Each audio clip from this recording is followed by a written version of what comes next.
Kita punya masa lalu nggak? Kalau kita mengingat masa lalu yang senang-senang, ketawa nggak kamunya? Nyengil, enak, nyengil gitu, senyum. Ingat dulu pacaran di pinggir sungai sambil mengadu mesra, diiringi dengan desas air sungai yang mengalir, kan gitu. Di bawah kesem dengan sinar matahari bulan yang purnama memantul cahayanya, kan gitu ya lah, gitu kan, tengir lagi. Tapi kalau ingat sama orang nipu kita sekian juta mengkel lagi, ya kalau kita ingat sama orang tua meninggal, anak meninggal, nangis lagi. Jadi artinya bahwa masa lalu itu biarkan bagaikan mimpi aja. Iya dong, bagaikan mimpi dan tidak akan pernah kembali. Ya, mengingat yang susah, mengingat yang negatif, kita membuat kita penderita berkepanjangan. Ya kenapa kita tidak seleksi saja, kita yang ingat yang indah-indah aja sih, biar kita bahagia. Setuju? Tetapi persoalannya yang negatif, yang penderitaan pun kadang-kadang kita tidak ingin mengundangnya, mereka mereproduksi sendiri, nongol sendiri. Itu kan ya, di tengah-tengah kita lagi dalam perjalanan, kok tiba-tiba hati kok sedih banget. Ingat zaman dulu lagi, ya Allah, ada kan nangis lagi.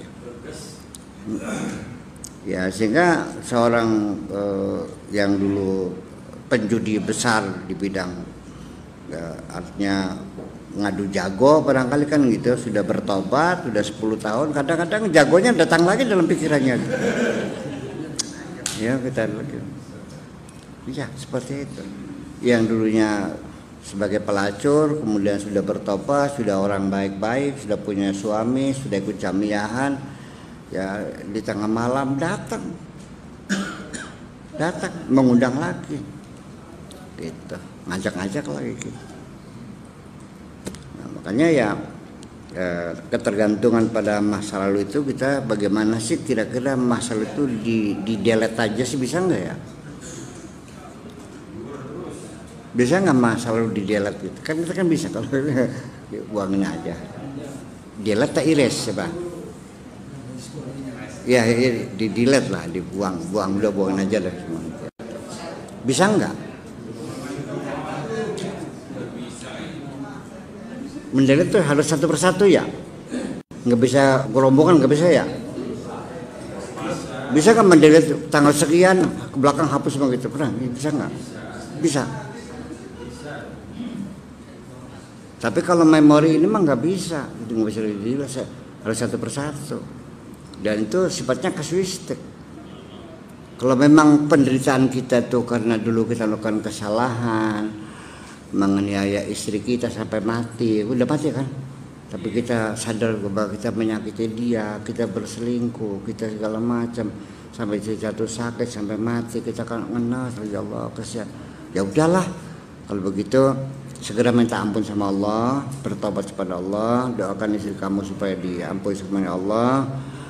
Ya datang silakan, ziarah ke makamnya silakan. Ya kan gitu, minimal kan mengurangi penderitaan. Kalau dulu kamu menjadi tersiksa dengan karena dulu punya utang yang belum saya lunasi, masih 10 juta lagi, ya kita selesaikan dong persoalannya. Datang bang, minta maaf saya terlambat, ini baru bisa nyicil 2 juta dulu lah gitu. Itu juga kan mengurangi. Saya kira harus diselesaikan. Kalau tidak menjadi beban psikologis, akan mengganggu. Anda berpikir tidak pernah konsentrasi. Itulah makanya saya berulang-ulang bahwa dosa-dosa yang kamu lakukan itu menyiksa dirimu sendiri kok. Itu virus semuanya. Iya. Allah tidak melarang kamu makan, silakan, tapi yang halal dong. Begitu Anda menerjang dan melakukannya, akan terjadi perlawanan di situ, ada penolakan. Iya, dan itu menyimpan suatu kesan yang banyak hal-hal yang macam itu. Ya kita juga punya masa lalu. Dalam kita beragama punya masa lalu agama. Ya, permusuhan, saling bantai, membunuh antara orang Islam sampai sekarang terjadi, itu masa lalu kita. Mau diapain? Ya, kita ingin berubah enggak? Ya sudah berubah. Kita bagaimana kira-kira umat Islam ke depan tidak ada pertengkaran gitu, bisa enggak? Ada rumusnya enggak? Gimana? Ya, saya kemarin kan membeli alternatif dalam berdakwah, tidak melakukan kekerasan tapi dengan kebaikan-kebaikan, ya kan, semacam itu. Tetapi terakhir bahwa pikiran-pikiran yang negatif yang ada di sekitar masyarakat, di sekitarmu ini, tetangga, kanan, kiri, depan, belakang masyarakat sampai dalam bentuk negara, ini tidak bisa tidak mempengaruhi pikiran negatif itu dalam otakmu itu.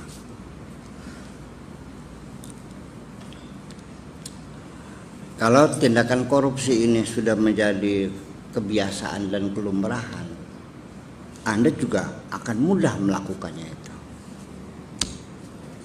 Betul nggak? Kalau masyarakat di Indramayu ini memang memang hubungan seksual begitu bebas ya, tempat-tempat pelacuran yang ada tersebar di mana-mana. Sampai sekuat berapa Anda bisa mempertahankan kesucian Anda ini? Masih saya pertanyakan. Ya, kadang-kadang Anda juga kewalahan berikan perlawanannya. Suwe-suwe lama-lama ngicipi juga.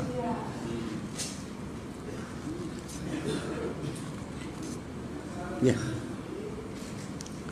Nah, ketika masyarakat sekitar kita tidak mempedulikan pendidikan, masih banyak buta huruf di sini. Ya, orang tani tidak malah orang yang sawahnya berapa 80 hektar ya, anaknya nggak ada yang sekolah kok, boro-boro sekolah, kakinya saja nggak pernah pakai sepatu kok. Ya, tiap hari makan gesek aja. Berat orang tua di sini untuk membiayai anak sekolah, apalagi sekolah-sekolah yang elit ya, yang sampai ratusan miliaran itu boro-boro. Kepikiran bakal 1 miliar kan 1 hektar, masa mau dijual? Nah, ketika masyarakatnya tidak memberikan pendidikan, walau bagaimanapun tidak bisa dihindari. Ya, semangat Anda pendidikan juga menurun. Betul nggak kira-kira? Ya, kalau Anda, teman-teman Anda semuanya itu nggak ada kejujuran, selalu di markup, ada bansos disunat, ya kan, ada proyek dimainkan, suap penyuap merajalela, saya nggak yakin Anda bisa jujur. Makanya kan saya sering mengatakan begini. Kalau seandainya ada jabatan yang diperjualbelikan, andaikan ini mah, saya duga nggak ada di negeri ini. Saya duga nggak ada. Andaikan nggak ada jabatan yang diperjualbelikan, lalu Anda bertanya kepada saya, bagaimana hukumnya saya ngasih uang supaya saya dapat jadi pegawai? Apakah ini bukan ar-rashi wal murtashi fil nar, penyuap dan penerima suap masuk neraka? Saya termasuk enggak? Saya bilang ya bayar aja lah, anggap aja beli masa depan. Ya, anggap aja beli masa depan. Terus gimana? Ya, itu semacam itu. Nah, makanya ini semuanya ini menimbulkan kontroversi, paradoksal, pertempuran, kegaduhan di dalam alam bawah sadar Anda sendiri. Ya Anda nggak sadar mungkin penderitaan itu, betapa susahnya mau tidur lelap, ketap kedip, dituru-turu kah, ketap kedip. kok susah banget sih tidur sekarang. Anda nggak sadar kan? Karena ada penolakan yang mengatakan jangan tidur. Dan sebetulnya banyak sekali di antara kita orang sebetulnya tidak bahagia, tapi dia berpura-pura bahagia kok. Saya bahagia kok. Mana? Senang nggak? Senang, nggak ada masalah. Kamu punya masalah? Wow, nggak ada masalah, nggak ada. Bohong. Iya. Nah, itu disimpan gitu. Terlalu banyaknya disimpan itu dalam bawah sadar itu, disitulah akan menjadi persoalan. Anda tidak pernah mendapatkan satu kenyamanan.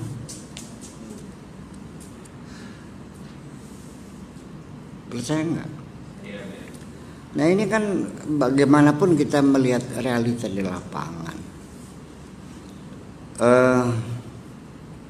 Sehari-hari kita seringkali tidak nyaman karena speaker yang berantakan, atau di perjalanan kita tiba-tiba jalan ditutup karena orang hajatan, diputar balik lagi. Kesel nggak?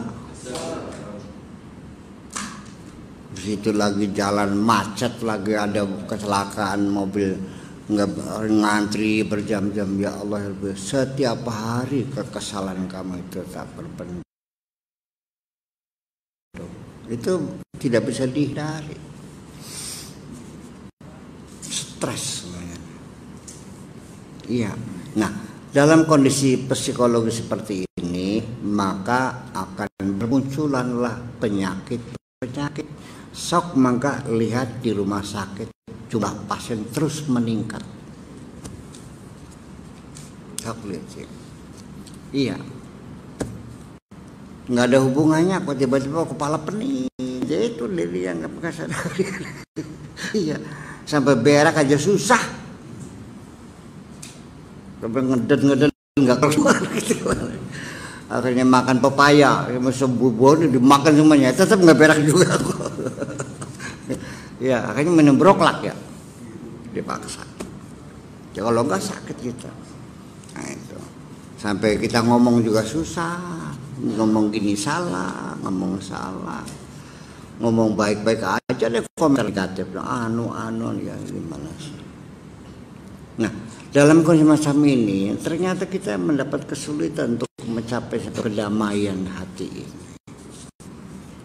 Maka satu-satunya yaitu caranya gimana kita supaya hidup bebas, merdeka, dan bisa menikmati kebahagiaan di dunia ini.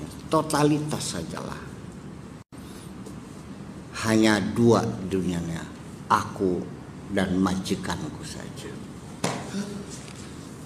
Iya, semuanya kau abaikan semuanya. Yang penting majikanku senang. Sehingga pikiran-pikiran negatif ini bermunculan dalam otak kita ini. Semua kita berpikir negatif semua. Ujung-ujungnya. Sampai pada istrimu juga kamu sering curiga. Jujur aja lah. Jangan-jangan masukin laki lain ke rumah. Istrimu juga sama, pasti mampir. Iya kan? Uang lupa naruhnya, curiganya pembantu diambil pembantu, ya begitulah kira-kira.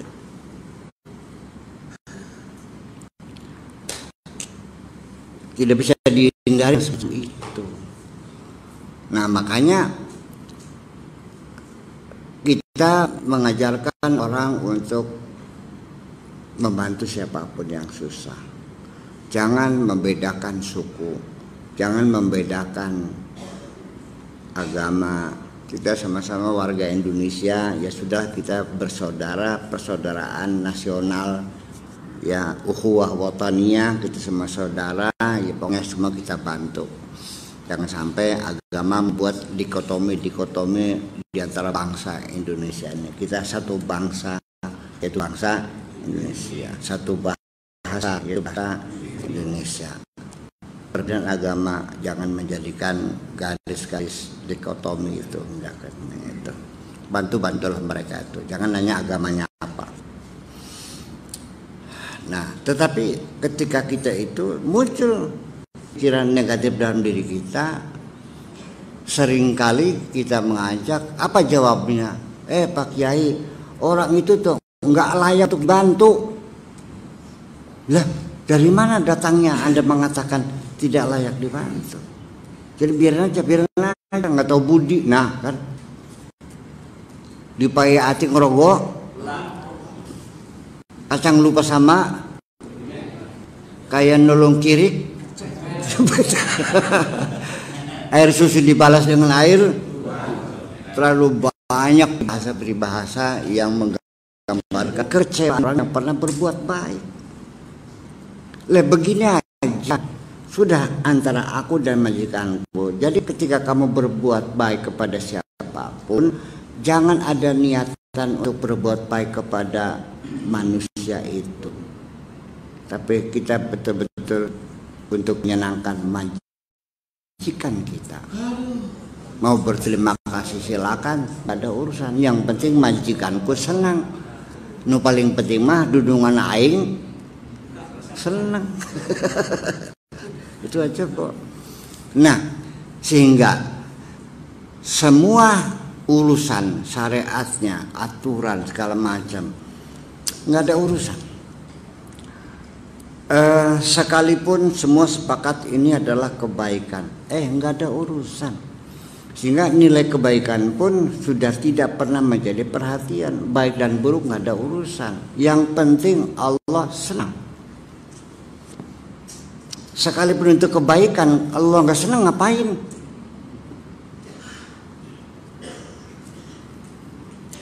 Ya. Makanya dalam doa kita selalu yaitu wadkhilni birahmatika fi ibadika sholihin. Iya, dan kita diberikan kekuatan an-a'mala solehan tardah, berilah aku kemampuan bisa melakukan kesolehan tardahu yang engkau senangi. Sekalipun soleh, kalau Allah nggak senang ngapain? Saya kira paling kita kembali dalam pemikiran kita, ya sudah, sekarang urusannya kita dengan Tuhan saja. Jangan untuk menyenangkan kiai, jangan menyenangkan MUI, jangan menyenangkan siapapun, menyenangkan Allah aja kok. Kalau nggak senang ya nggak ada urusan, saya mau nggak ada urusan sama kamu, memang aku butuh kamu, enggak kok. Pikiran gila nggak nih? Tapi ini terobosan ini untuk mencari kebahagiaan nih. Habis kalau begitu gimana caranya? Selagi kita masih mempertimbangkan bagaimana kata orang, bagaimana kata tetangga, bagaimana katanya, ya nggak habis-habis tuh mah. Langsung saja bagaimana kata Allah. Allah senang, go ahead.